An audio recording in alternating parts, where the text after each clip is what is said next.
మన రక్షకుడైన యేసుక్రీస్తు నామమున అందరికీ వందనాలండి.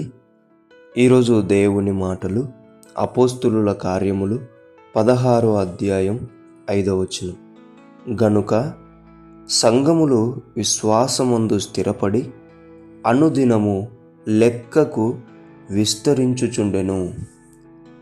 ప్రియమైన దేవుని బిడ్డలారా, మనలో అవిశ్వాసం పెట్టుకొని మన సంఘం ఆశీర్వదింపబడాలి అంటే అది కుదరదు. ముందుగా మన విశ్వాసం స్థిరపడాలి, స్థిరంగా ఉంచుకోవాలి. ఆ దినమున దేవుడు సంఘాన్ని విస్తరింపజేస్తాడు. కారణం ఏంటంటే, నీవు దేవుడు చేసిన అద్భుతాలను బట్టి విశ్వాసం ఉంచి,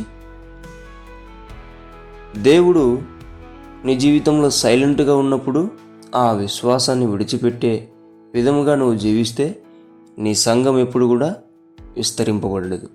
కానీ విశ్వాసం స్థిరమైతే, నువ్వు విశ్వాసంలో స్థిరపడితే, నీ సంఘంలోని విశ్వాసంలో స్థిరపడితే ఆ సంఘాన్ని దేవుడు చూస్తాడు. ఆ దేవుడు వారి సంఘాన్ని విస్తరింపజేస్తాడు. ఎలాగా?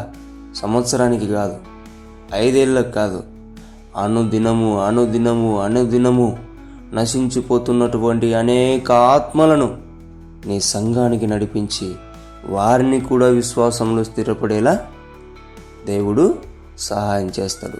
కాబట్టి ప్రియమైన దేవుని బిడ్డలారా, సంఘాన్ని దేవుడు మనకు బాధ్యతగా అప్పచెప్పాడు. కాబట్టి విశ్వాసులు ఎలా ఉన్నారు,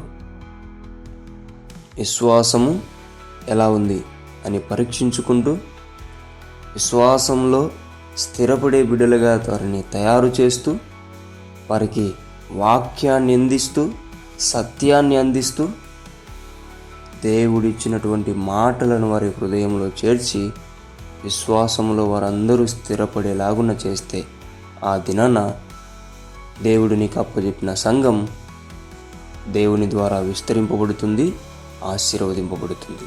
ఆమేన్. దేవుడి మాటలను దీవించునుగాక. ప్రార్థించుకుందాం. దేవా, మీకు వందనాలు, స్తోత్రాలయ్యా.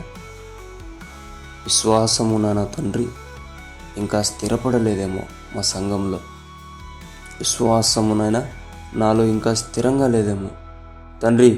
స్థిరమైన విశ్వాసంలో నన్ను నడిపించండి, సంఘాన్ని నడిపించండి. విశ్వాసములో స్థిరపడి సంఘం అనుదినం విస్తరించేలాగున నీవే కృప చూపించమని యేసు నామములో ప్రార్థిస్తున్నాం తండ్రి. ఆమేన్.